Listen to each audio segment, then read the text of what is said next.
کیوں اسیر گیس ہوئے ہمدار قاتل ہو گیا؟ کیوں اسیر گیس ہوئے ہمدار؟ السلام علیکم، میں زویا ظفر درجہ ہشتم کی طالبہ علم آپ سب کے سامنے ایک مختصر سی تقریر کے ساتھ حاضر ہوں۔ آج اس عظیم شخص کی یوم پیدائش ہے جنہوں نے تعلیم کے شعبے میں بہت اہم کردار ادا کیا ہے، لہٰذا آج کی تقریر کا عنوان تعلیم کی اہمیت ہے۔ تعلیم ہماری زندگی میں بہت اہم حصہ ہے۔ آپ اس وقت تک کامیاب انسان نہیں بن سکتے جب تک کہ آپ کے پاس صحیح تعلیم نہ ہو۔ تعلیم ایک بہتر مستقبل اور اچھی زندگی کی ضمانت دیتا ہے۔ تعلیم آپ کو ایک معاشرے میں ایک اچھی پہچان دیتا ہے، اس سے آپ کو جاننے میں مدد ملتی ہے کہ معاشرے میں کیا اچھا ہے اور کیا برا، کن چیزوں کی پیروی کرنی چاہیے اور کن چیزوں کی پیروی نہیں کرنی چاہیے۔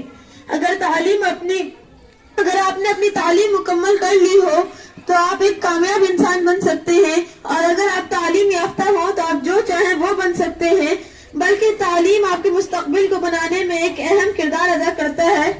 آج کی دنیا میں جس چیز کی سب سے زیادہ اہمیت ہے وہ تعلیم کی ہے، اور ہر ایک کو تعلیم حاصل کرنی چاہیے۔ ایک تعلیم یافتہ شخص جانتا ہے کہ کیا بہتر ہے، اور وہ ملک کو ترقی یافتہ بنانے میں بہتر قائدانہ خصوصیات کا حامل ہوتا ہے۔ ہم ایک بات پر افسوس نہیں کر سکتے، وہ یہ کہ اگر ہم ملک کو ترقی یافتہ بنانا چاہتے ہیں، اسے اعلیٰ سطح پر لانا چاہتے ہیں، تو ہمیں ہر شہری کو تعلیم یافتہ ہونا چاہیے اور اسے دنیا کے بارے میں علم ہونا چاہیے۔ ہندوستان جیسے ملک میں غربت ایک بہت بڑا مسئلہ ہے۔ تعلیم مرد اور عورت دونوں کے لیے اہم ہے، کیونکہ اسمارٹ معاشرے کی ترقی میں دونوں کا لازمی کردار ہے۔ تعلیم ایک شاندار مستقبل فراہم کرنے کا طریقہ ہے، اور اس کے ساتھ ہی ملک کو ترقی اور بہتری میں سب سے اہم کردار ادا کرتا ہے۔ قوم کے شہری قوم کے عظیم مستقبل اور ترقی کے ذمہ دار ہیں۔ شکریہ۔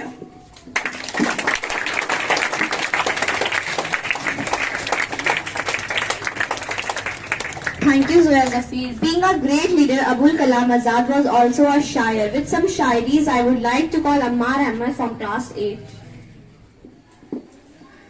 السلام علیکم ورحمۃ اللہ وبرکاتہ۔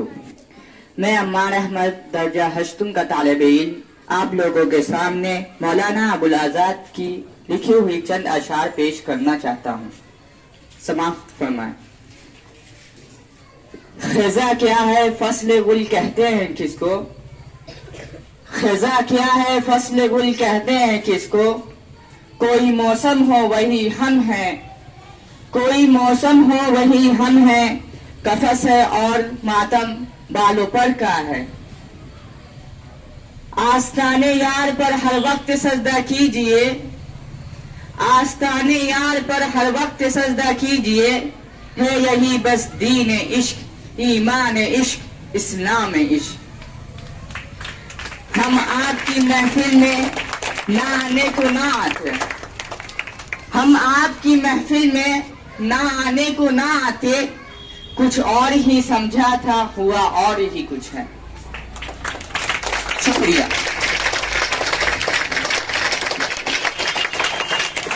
Thank you, Ammar Ahmed. Dear friends, it's time to wrap up today's assembly. Before I conclude the program, I would like to invite our director, sir, to share some thoughts of wisdom to all of us. Thank you.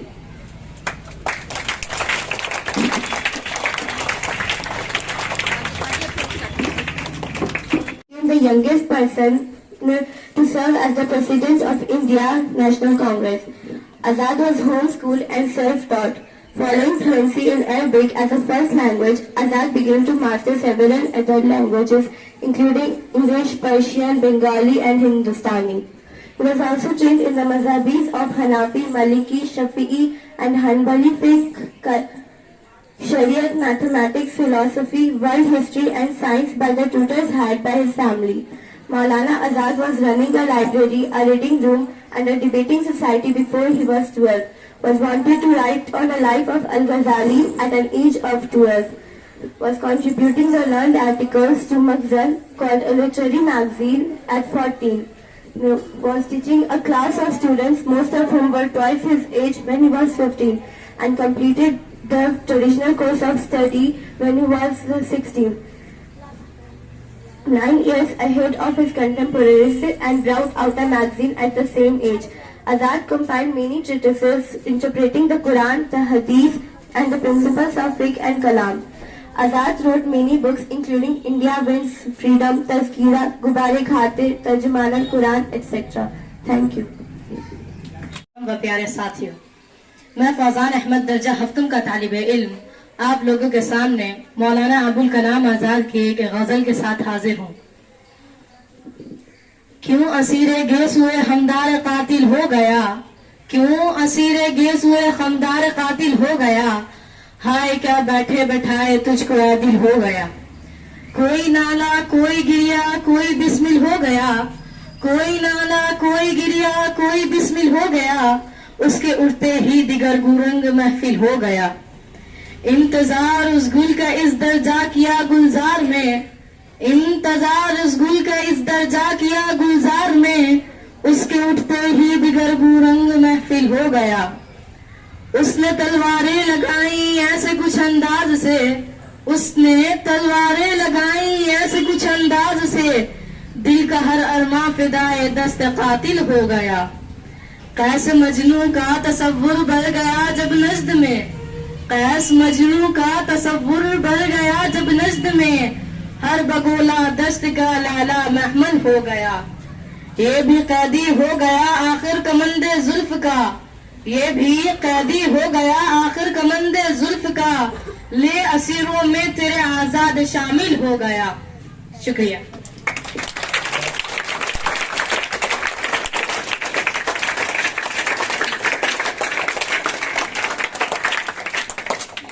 جنم دن پہ ہم لوگ یہاں پہ موجود تو ہیں، لیکن ان کی یاد آج بھی ہم لوگوں کے بیچ تازہ ہونی چاہیے۔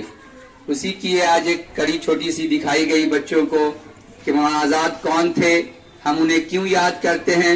اگر آپ ہندوستان کے کسی اور اسکولوں میں ہوتے تو وہاں پہ ہو سکتا ہے یہ پروگرام نہ ہوتا، نہ آپ جانتے کہ مولانا آزاد کون تھے، لیکن اللہ کرم ہے کہ آپ بچے الہدا پبلک اسکول نیو عظیم آباد میں موجود ہیں، جہاں پہ اپنے اکابرین کو یاد کرنے کے لیے ہر وہ پروگرام کیا جاتا ہے جس سے آپ کو پتہ چلے کہ آپ کے آب و اجداد، آپ کے رہبر کیسے تھے اور ہندوستان کو آزاد کرنے میں انہوں نے کتنی محنتیں کی ہیں۔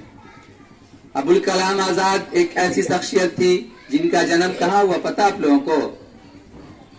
سعودی عرب مکہ میں ہوا تھا ان کا جنم، ٹھیک ہے، اور وہاں سے وہ پھر ہندوستان آئے۔ انہوں نے اپنی تعلیمی بچپن کی تعلیم عربی زبان میں حاصل کی، اور وہاں سے آنے کے بعد وہ ہندوستان، ان کے فادر وہاں کام کرتے تھے اس لیے وہ وہاں تھے موجود۔ جب وہاں سے وہ آئے تو انہوں نے دیکھا کہ ہندوستان میں بہت ساری پریشانیاں ہیں، تب انہوں نے اپنے آپ کو ایک عالم سے زیادہ ایک پولیٹیشین بنایا، ورنہ انہوں نے تفسیر قرآن لکھا ہے، کافی اچھی تفسیر قرآن کی ہے انہوں نے، ایک بڑے عالم دین بھی تھے وہ، اور ایک کامیاب پولیٹیشین تھے۔ وہ کانگریس کے سب سے ینگیسٹ پریزیڈنٹ بنائے گئے تھے دو بار،